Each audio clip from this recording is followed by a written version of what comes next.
இவ்வளோ ஒரு ஸ்ட்ராங்னஸ் இல்லாமல் இருந்துச்சுன்னா எப்படிங்க?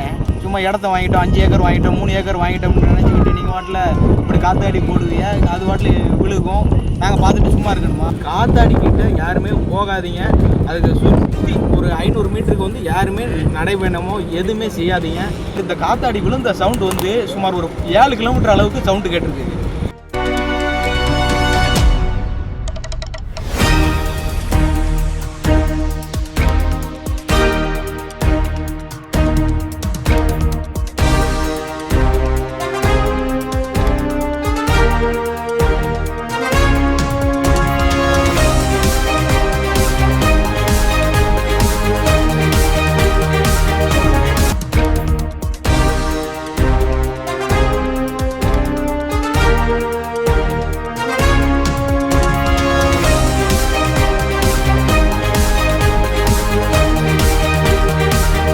காத்தாடி எல்லா ஊர்லேயுமே மாட்டிருப்பாங்க. அதாவது அதிகமான காத்தாடிகள் வந்து ஆரல்வாய்மொழி, கயத்தாறு அந்த ஏரியாவில் தான் அதிகமான காத்தாடி இருக்கும். அதே மாதிரி இப்போ சங்கரங்கோல் பகுதியிலே வந்து அதிகமான காத்தாடி வந்து வச்சுருந்தாங்க. ஆனால் திடீர்னு ஒரு சவுண்டு கட்டுச்சு, இடியோட மோசமான சவுண்டு. அது லாஸ்ட் என்ன சவுண்டுன்னு பார்க்கும்போது காத்தாடி ஒடிஞ்சிருச்சு. அந்த டயத்துக்கு பாருங்கள், யாருமே இந்த மக்கள் வந்து யாருமே பக்கத்தில் இல்லை. ஒவ்வொரு அட்டியும் பார்த்தீங்கன்னா கீழே ஊனி தண்ணி அளவு, அந்த தண்ணி வர்ற அளவுக்கு குழி விழுந்துருக்குது ஒவ்வொரு சைடும். இப்போ இந்த காத்தாடி நீளம், அந்த ரெக்கையோட நீளம் வந்து பார்த்தீங்கன்னா மினிமம் ஒரு 300 மீட்டர்லேருந்து 400 மீட்டர் இருக்குது. ஆனால் இந்த டைம் பார்த்து, ஏன்னா ஒரு சிலவங்க வந்து இந்த வழியில் காட்டு நிறையா இருக்குது, சுற்றி காடாக இருக்குது, அவங்க இந்த நேரம் பார்த்து யாருமே இல்லை, ஏன்னா காற்று அதிகமாக இருக்கிறதுனால யாருமே வரல. அது மாதிரி தயவு கூர்ந்து யாருமே காத்தாடிக்கிட்ட யாருமே போகாதீங்க.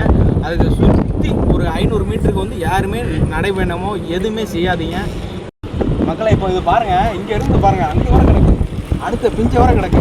அதே மாதிரி அந்த சைடு ஒரு 300 மீட்ரு, அங்கிட்டு ஒரு 300 மீட்ரு. அப்போ யோசித்து பாருங்கள், ஒரு ரெக்கை 3 சைடுமே கிடக்கு. நீங்கள் நீளமாக வச்சீங்கன்னா 900 மீட்டர் வரை வைக்கலாம். தயவு கூர்ந்து யாருமே இதை விழித்து கொள்ளுங்க. காத்தாடி பக்கம் யாருமே போகாதீங்க. திடீர்னு காற்று அதிகமாக இருக்கும்போது எப்படி விழுந்துச்சுன்னு பக்கத்தில் இருந்த மக்கள்கிட்ட, அதாவது ஒரு 1 கிலோமீட்டர் இந்த காத்தாடி விழுந்த சவுண்டு வந்து சுமார் ஒரு 7 கிலோமீட்டர் அளவுக்கு சவுண்டு கேட்டிருக்கு. ஒவ்வொரு சேதத்தையும் பார்த்துக்கோங்க. இங்கே பாருங்கள், சும்மா தான் இருக்குது. இவ்வளோ இது இருக்குமென்னு நான் நினச்சி கூட பார்க்கல. காத்தாடி இவ்வளோ டம்மியாக இருக்குமான்னு நான் நினச்சி பார்க்கல.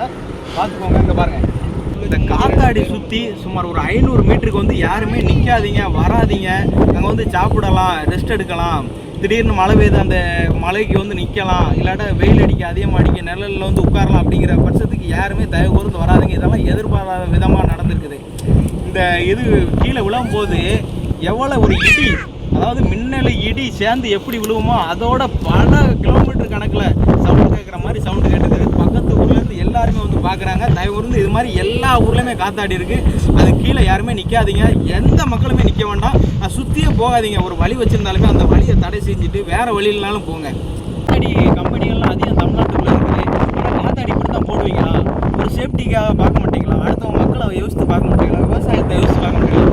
இங்கேருந்து மேலே இருந்து விழுகிறது விவசாயத்துக்கு நஷ்டமாச்சு. இதுக்கு என்ன பதில் சொல்ல போகிறீங்க? சொல்லுங்க பார்ப்போம். இங்கேருந்து அடுத்த பிஞ்சைகள் வந்துருச்சுங்க, அதுக்கு என்ன பதில் சொல்லுவீங்க? விவசாயமும் ஜாஸ்தி ஆயிடுச்சு. பாருங்க, இதுங்க பாருங்க, குத்தி எப்படி இருக்கு பாருங்க. இது ஒரு ஸ்ட்ராங்கா? சொல்லுங்க பார்ப்போம். சும்மா ஒரு வச்சுருங்க. இப்படி இருந்துச்சுன்னா இது மக்களுக்கு பாதுகாப்பா? தமிழ்நாட்டுக்குள்ளே காத்தாடி வருது அப்படின்னா சேஃப்டியாக தானே இருக்கணும். ஒவ்வொரு பிரச்சனைக்கு இது எவ்வளோ, இது எல்லா இடத்துல பிரச்சனை நடக்கிற மாதிரி இது ஒரு பிரச்சனையை எடுத்துக்கிறவா? பக்கத்துலலாம் எவ்வளோ காடுகள் இருக்குது, எவ்வளோ விவசாயம் பண்ணிகிட்டு இருக்கிறாங்க, என்னதெல்லாம் பண்ணிட்டு இருக்காங்க, மக்காச்சோளம் போட்டுருக்காங்க. என்ன நீங்கள் பார்த்தாலும் தெரியும், சோளம் கிடக்குது. சும்மா பக்கத்தில் ஆடு வந்துருச்சு, என்ன செய்வீங்க? இவ்வளோ ஒரு ஸ்ட்ராங்னஸ் இல்லாமல் இருந்துச்சுன்னா எப்படிங்க? சும்மா ஒரு இதுக்காக வந்து காத்தாடி போட்டோம் அப்படிங்கிற பேருக்காக வந்து போடக்கூடாது. சும்மா இடத்த வாங்கிட்டோம், 5 ஏக்கர் வாங்கிட்டோம், 3 ஏக்கர் வாங்கிட்டோம்னு நினச்சிக்கிட்டு நீங்கள் வாட்டில் இப்படி காத்தாடி போடுவீங்க, அது வாட்டில் விழுகும், நாங்கள் பார்த்துட்டு சும்மா இருக்கணுமா? எல்லா ஊர்லேயும் காத்தாடி போட்டிருக்கீங்களா? அவங்களுக்கு இது எச்சரிக்கையாக சொல்கிறேன். இது மாதிரி இனிமேல் எந்த ஊர்லேயுமே நடக்கக்கூடாது.